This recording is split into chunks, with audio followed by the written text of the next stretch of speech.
नमस्कार दोस्तों, आज हम रामायण काल्पनिक है। कुछ सबूत आपको इस वीडियो में बताएंगे। रामायण एक काल्पनिक ग्रंथ है, इसे कोई झुठला नहीं सकता है।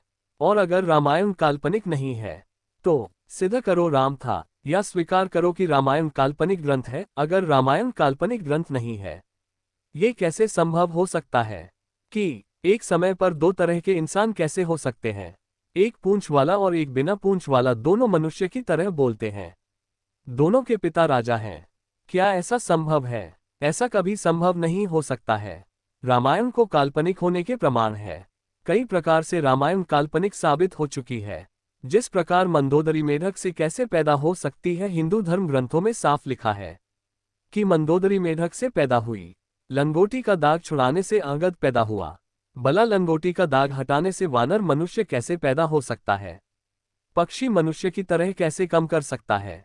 उदाहरण के तौर पर देखें तो जैसे गिद्धराज, किसी मनुष्य के 10 सर कैसे हो सकते हैं?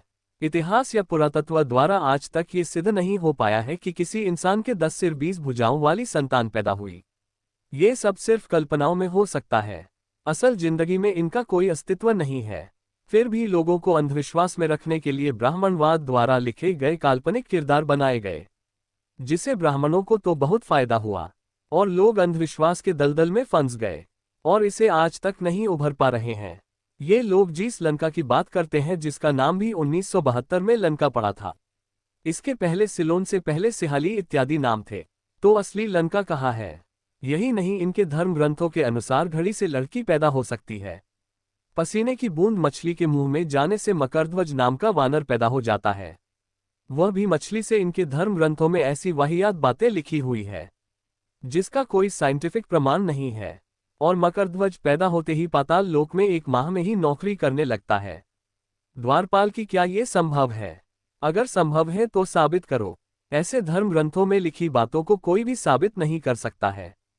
5000 साल पुरानी द्रविड़ भाषा को कोई पढ़ नहीं सकता था। फिर 70,000 साल पहले नल और नील किस भाषा में राम नाम लिख रहे थे? और हिंदी भाषा का इतिहास लगभग 1000 वर्ष पुराना माना गया है। और अगर मान लिया जाए कि नल और नीर संस्कृत भाषा में राम नाम लिख रहे थे, संस्कृत भाषा का इतिहास लगभग 1500 ईस्वी वर्ष पुराना है, तो रामसेतु राम के द्वारा बनाया गया ये बात भी गलत साबित होती है। सम्राट अशोक के काल में अयोध्या का नाम साकेत था, तो फिर साकेत से अयोध्या नाम कैसे पड़ा? पुरातत्व विभाग की तरफ से एक भी प्रमाण हो तो बताओ कि राम राज्य था। चलो और आगे बढ़ते हैं। अब ये बताइए कि 7 घोड़े से सूर्य कब से चलने लगा? यह आपके धर्म ग्रंथ कह रहे हैं, जबकि विज्ञान का रहा है कि सूर्य चलता ही नहीं। इन ग्रंथों के हिसाब से विज्ञान पूरी तरह गलत है। उनके हिसाब से तो विज्ञान को पता ही नहीं है कि सूर्य चला भी है। और जब राम राज्य का अभिषेक हो रहा था तब सूर्य 1 महीने के लिए रुक गया। ये हम नहीं बोल रहे हैं, ये धर्म ग्रंथ बोल रहे हैं। जो धर्म ग्रंथों में लिखा है वही मैं आपको बता रहा हूं। और अगर सूर्य रुक गया था तो इससे ये सिद्ध होता है कि सूर्य चलता है। अगर सूर्य चलता है तो साबित करो। ये भी साबित नहीं हो सकता कि सूर्य चलता है। जब सूर्य को खाने के लिए हनुमान जी आसमान में उड़े, उसे समय हनुमान जी की स्पीड और कद क्या था? उनके धर्म ग्रंथों में इतनी काल्पनिक बातें भरी हुई है, फिर भी लोग अंध भक्तों की तरह मैने में लगे हुए हैं कि हनुमान ने सूर्य को निकाल दिया। वाल्मीकि रामायण कहती है चैत अमावस्या को रावण का वध होता है, और तुलसीकृत रामायण कहती है कि दशहरा को रावण का वध हुआ। तो सच क्या है? क्योंकि चैत में तो दशहरा आता ही नहीं।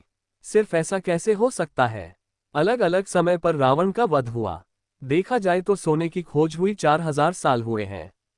तो फिर 70,000 साल पहले सोने की लंका कहाँ से आई?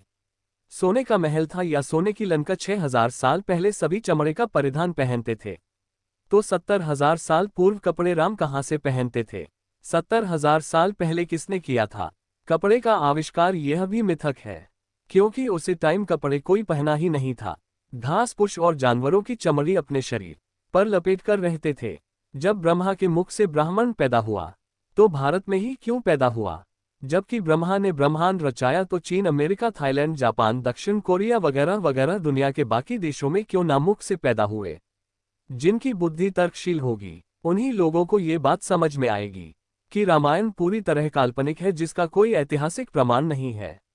ये तो सिर्फ ब्राह्मणों की मनगढ़ंत कहानी है, जो लोगों में भेदभाव का विकार उत्पन्न करती है। धन्यवाद। वीडियो अच्छी लगी हो तो लाइक करें, चैनल को सब्सक्राइब करें और अपने दोस्तों के पास शेयर करें।